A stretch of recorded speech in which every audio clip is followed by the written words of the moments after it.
This is Lisa Pierce, Packaging Digest, here at SPC Impact 2025. And I have the opportunity to talk with Catherine Hudad, who is the Executive Director for Material Systems at the Recycling Partnership. Catherine, thank you for talking with me. Thanks so much for the time, Lisa. So, we are going to talk about one of my favorite topics in packaging sustainability that doesn't get a whole lot of attention, and I think it should. So, I'm going to put a spotlight on this, and this is flexible packaging recycling.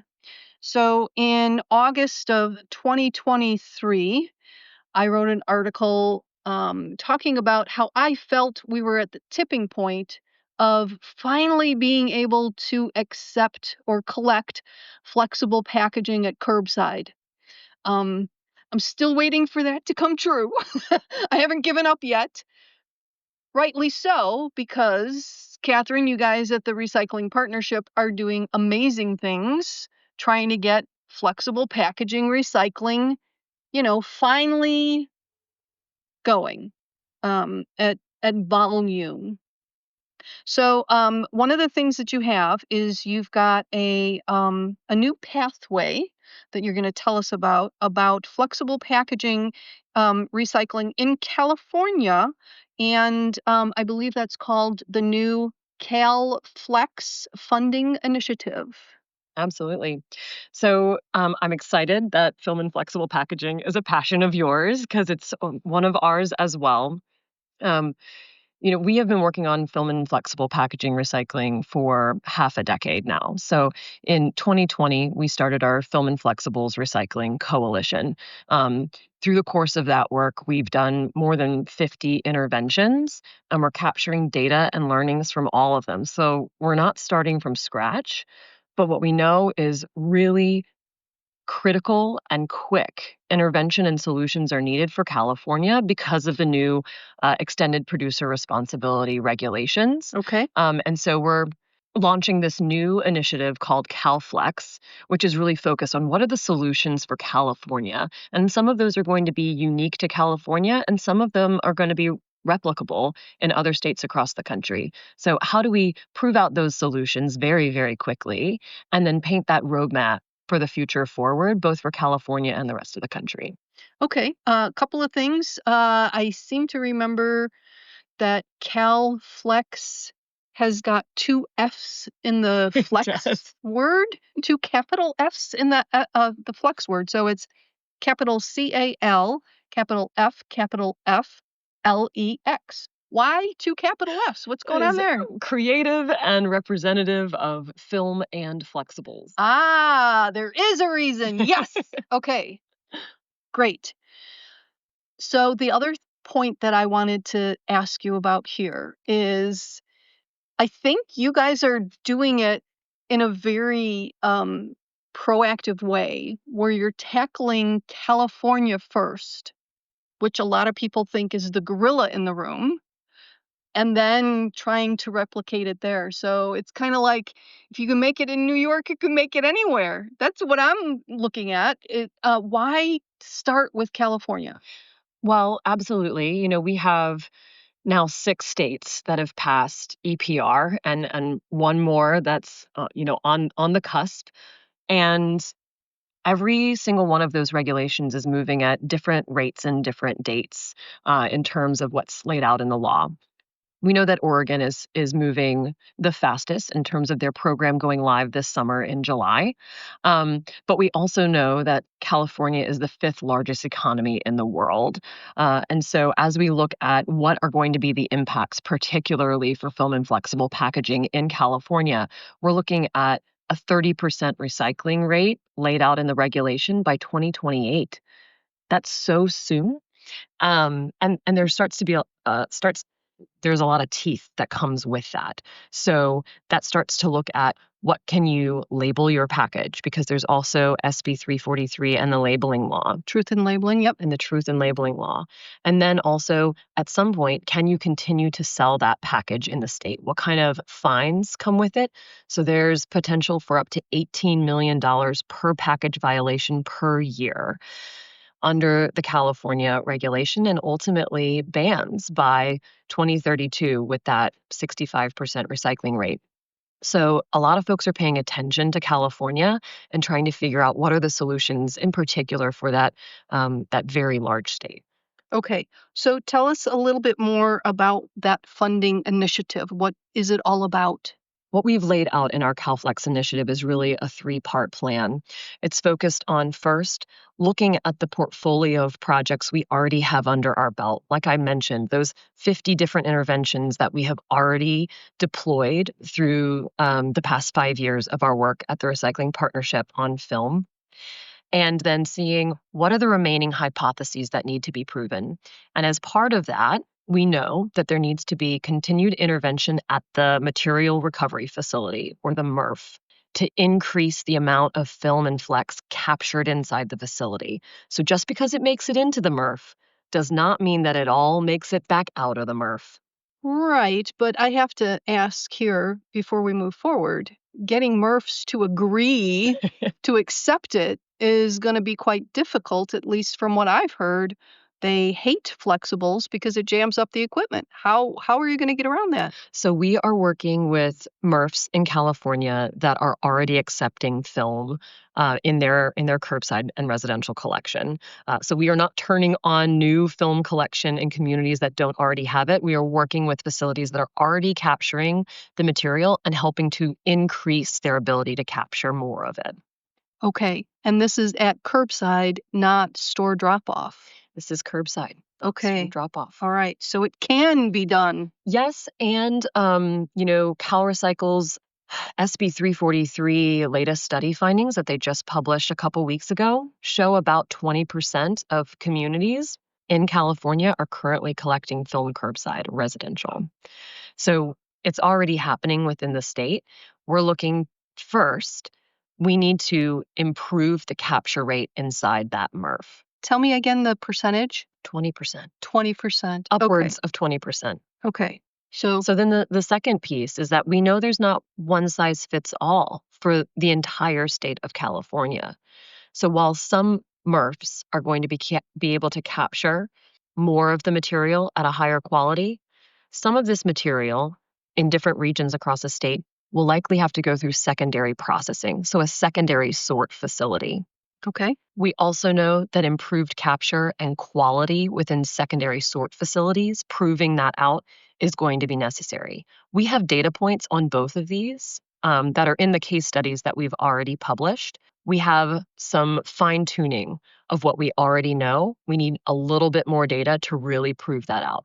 So that's why our first part of the CalFlex initiative is those two interventions within a MRF and within a secondary processor.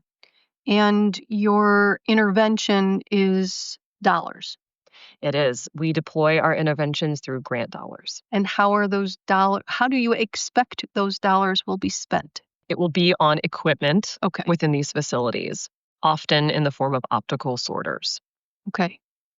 And I know here at SPC Impact, even just earlier today, I sat in on a session about artificial intelligence and how that could improve the sorting of just about anything, really, optical and or spectral. And I didn't really get a chance to get into the spectral aspect of things yet, but I will a little bit later. So you mentioned that you need to prove out the quality. Why is that so important, especially for films and flexible? It's an excellent question, and that is where the second piece of the CalFlex initiative comes into play. We are going to be analyzing the end market landscape for film and flex and starting to prove out solutions. So, what we know is there are currently end markets for film and flexibles. However, what we also know is that there is not enough capacity to receive the anticipated volumes projected to come out of California once this EPR regulation is implemented. So, estimated volumes coming out of California will be 500,000 tons of residential film and flex Annually, I'm guessing? annually. Yes. Annually. Okay. What our team is working on now is a comprehensive list in collaboration with others in the industry on what are the potential end markets to receive those volumes. And there's a wide range of end markets. But how many of them can take residential MRF film? And based on our initial estimates, and research is still ongoing, it's only about 10% capacity to receive those volumes. It can Nationwide, there's only 10% capacity to take what only California would produce? Those numbers are wacky. Wacky. So that's what tells us and the rest of the industry that immediate and significant investment is needed in order for film recycling to be successful in California and elsewhere across the country. Okay, so you said that you're going to be working in California only with the MRFs that can already handle flexible material. So what you're saying is 10% of not even the full volume of California cannot be accommodated through the entire nation. To Again, that number is just scary, Yep. wacky. Yeah, the projected volumes for if and when the entire state of California turns on film recycling for residential volumes, it'll be about 500,000 tons when the whole state is starting to collect residential film under this new regulation. Okay. So that will happen in the future. That is not current Sure. Okay. volumes. All right. Projected volumes once this whole program is implemented, 500,000 tons. If end markets do not change from where they are today, if there isn't investment and advancement in that capacity to receive that residential material, it is only prepared today to receive 10% of Right. that estimated volume. Okay, so if you're talking MRFs, can I assume that you're also talking mechanical recycling? Would that number percentage change if we bring advanced or chemical recycling into the mix? So it is looking at all forms of recycling based on our Yikes. current end market lists. It's a combination of mechanical and chemical or advanced recycling. Okay. And then there still needs to be the overlay of responsible end markets certification. So the clear message to folks is, as we know, recycling is an entire system, and the end of that system would be the end market. Old things turn into new things. Mm-hmm. We have to increase investment and capacity in the end markets to receive the volume of material we're about to turn on in California. And not only the end market, there's holes, there's gaps in the end market, there's also gaps in the secondary processors and the MRFs receiving that material. So we can't just turn on recycling with consumers. We can't say turn on that faucet without plugging the holes in the bucket first. I agree. I agree. So let's talk a little bit more about the end markets because one of the things about flexible packaging is a lot of it is the new flexible packaging. A lot of it is being used in food, and you can't really incorporate recycled content into new food packaging for flexible. Okay. So that's an entire end market that is out of the equation. Is that correct? I think there's a lot of advancements that are happening, but I think what we know is needed is a full spectrum of end markets. So how much of that film can go into durable goods? Think things like park benches or lumber. What can go back into packaging? And there needs to be continued advancement in the systems that enable that, and what can be food grade certified. And so we're going to have the entire spectrum of solutions. Okay, so I know in currently flexible packaging can be recycled into carpet, correct? Is that what you would consider durable? I know you mentioned park bench, That but could be one of those durable goods. okay, and clothes? I think there's a wide range of end markets that this Okay. material could go into. Okay. This is for the MRFs in California that are already accepting film and flexibles, which is great. Are you also down the road? What are the challenges for getting more MRFs into that collective for film and flexible? Absolutely. So what we know is going to be needed in the recycling system in order to capture film and flexibles is what is the technology to capture it. So we know in a lot of our previous interventions, some of the early MRFs across the country trying to capture film that's coming into their facility have deployed hand sortation, right? That's humans, It works. right? There's vacuum hoods that can help to facilitate that as well to suck up that material because it's lightweight. Mhm. There's optical sorters, and you can see that we're sort of increasing a little bit of the expense in terms of infrastructure. An optical sorter has a And price tag. technology. Mhm. Yes, exactly. And how much of that capture and quality can we get with just one optical sorter versus up to 3 optical sorters in the facility? And that's helping us to understand what is the level of investment needed across the entire state. There's, say, 70 to 80 MRFs in the state of California. How many opticals are needed? How many are going to send material to a secondary processor? And will that get us the majority of the material, the majority of that 500,000 tons Mhm. actually captured from the system and in a quality that an end market is prepared to receive? Okay, I did wanna go back to the quality aspect of it. Is there a guesstimate of the percentage of collected material that's gonna make it through the quality, funnel? And what criteria are you using for quality? So a lot of what we mean in terms of quality is around contamination, right? And it's probably helpful to put it in perspective that the state EPR regulation in California looks at both commercial and residential streams. So the total commercial volumes for film and flexible packaging, which includes 12 different categories of film and flexible packaging.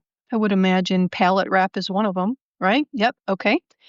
So you're going to have cleaner streams in that commercial realm because it may not have touched food. It may not be in the home, collected in the bin with other things. So if you have, pallet wrap that gets put cleanly from that pallet into a bin, can be recycled into new things in a much cleaner and more efficient way versus something that's gone through a MRF, Yeah. right? And touches a lot more things. So that contamination could be other materials. It could be things like paper or metal or other things that get wrapped up in that film as it goes across the conveyor belts in a MRF. It could also be food residue. It could be all variety of things. But we know residential film and flexible packaging tends to be of a lower quality than commercial. So when we look at how do we achieve recycling rates for film and flex in the state of California, it's a combination of what are the wins that can come from the commercial stream and how do we increase the wins that we can get from the residential stream. That's a little surprising to me. I mean, I understand the logic behind all of that, but that's a little surprising to me because I understood. I don't know about California because it's still being written, but most of what I've read about the other EPR laws that are in the works is when they consider recycling numbers, it is always post-consumer. It is not industrial recycling, which I think is a shame, but explain this a little bit. Absolutely. The consumer could be an everyday consumer like you and me, a Mhm. resident inside their homes. The consumer could also be the business that consumes that in a B2B setting, in a business to business setting. So it would still be post consumer in that instance. Okay, excellent. I like that. Yes, business to business, definitely one side of that business is consumer business. Okay, consumes. Yes. Okay, I like that. I like that a lot. And I don't think it's cheating to do that. In fact, like I say, I was saddened that a lot of industrial waste wasn't adding to the recycling numbers because companies have been recycling industrial waste for, ever because it's economical for them. Okay, so this is good. If you don't mind me asking, and if you don't want to mention it, you don't have to, but this funding initiative, like How much money are we talking about here? Do you guys publicize that? So we're working really quickly. The CalFlex initiative has set out to deliver these three parts, and I'll take us really quickly back to that third part. So the first part was the interventions on the ground. We need to intervene at a MRF and a secondary processor to prove out a few remaining results. Second, end markets. We need to shine a light on the challenges with end markets and inspire action there. And then third, we have to really provide the blueprint to policymakers and to the producer responsibility organization, to Circular Action Alliance of this is what we know within the industry, and this is what the roadmap is to solutions that could work for the residential stream. So that's the three parts of the CalFlex initiative.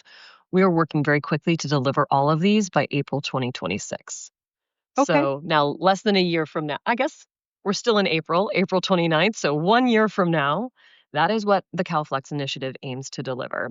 And in order Yes, to that is aggressive. Okay. and in order to do that, we need about $5 million to do all of those three parts of the initiative.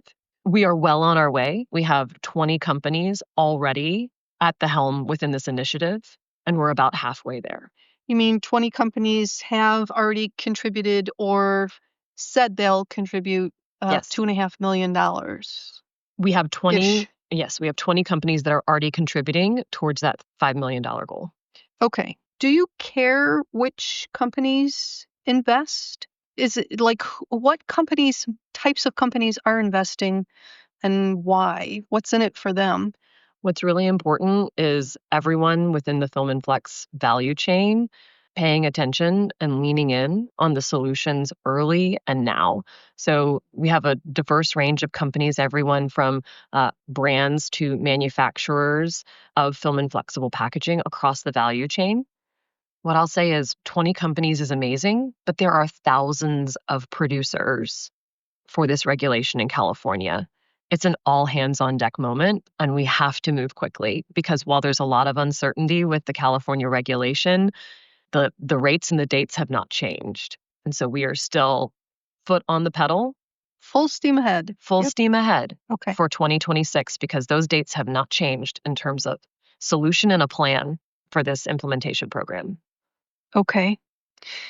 If you were to just kind of like spitball it, at what percentage, like you're halfway there for the money, for the other 3 points, getting the MRFs and the secondary processors involved, figuring out the end markets, and then creating this blueprint for other, areas of the country.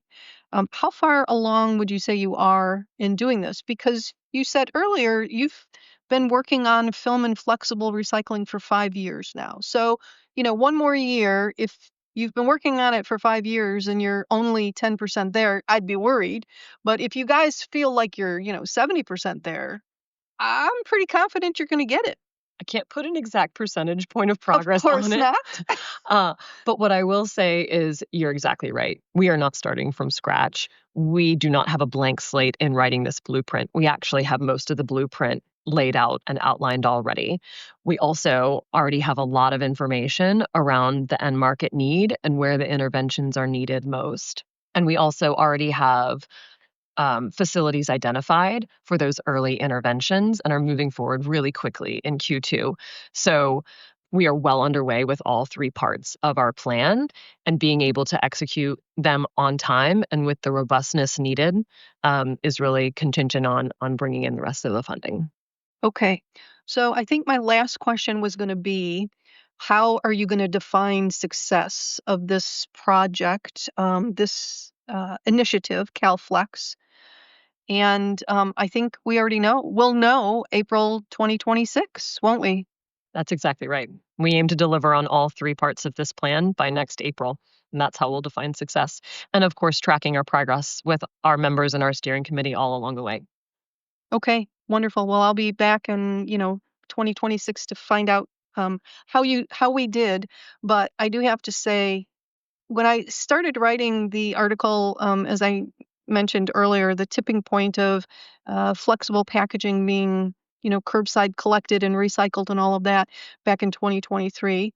one of the reasons why I wrote that is because I had seen just in my own personal waste stream at home that we do curbside collection, and I'm pretty anal about making sure that everything that goes in my curbside bin is pristine and has the best chance of a second life.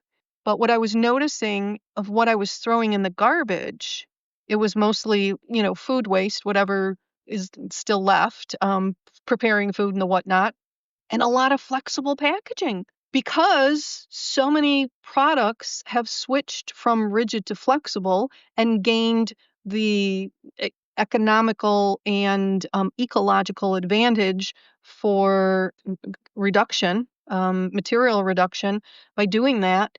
But we have to figure out this end of life for film and flexible. So thank you so much for explaining what you guys are doing. Wish you the best of luck.